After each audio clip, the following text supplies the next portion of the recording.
I remember మా ఇంట్లో కూడా, మా ఫ్యామిలీలో కూడా just about 6 months back, 7 months back ఇదే జరిగింది. ఆల్మోస్ట్ ఇంట్లో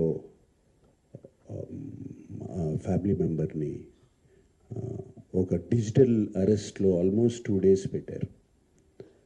ఇదే సేమ్ ఒక ఆర్గనైజేషన్ ఇస్ డన్ సో, వాళ్ళు ట్రాక్ చేస్తారు, వీక్నెస్ చూసుకుంటారు, ఎలా పట్టుకోవాలి, వీళ్ళని ఎలా చేయాలి అని చేసి, and they have all the details, credit card account details, everything.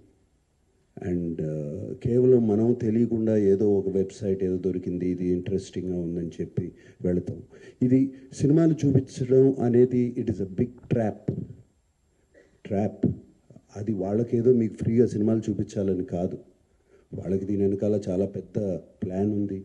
To make thousands of crores. This 20 crores అన్న సజ్జనార్ గారు అన్నది is a very small amount వాళ్ళకి. అండ్ 3 కోట్లు దొరికిందన్నారు, నాకు తెలిసి వాళ్ళకి జస్ట్ చేంజ్ అది. సో అండ్ నేను ఇంట్లో అప్పుడు మా family member had to approach the police. నాకు ఇలా జరుగుతుంది అంటే ఇమీడియట్గా when police came on line వచ్చిన కానీ వాళ్ళు 1 సెకండ్లో మాయమైపోయారు. వాళ్ళని ట్రేస్ చేయడం కూడా కుదరలేదు తర్వాత, అంత పకడ్బందీగా ఉన్నారు. సో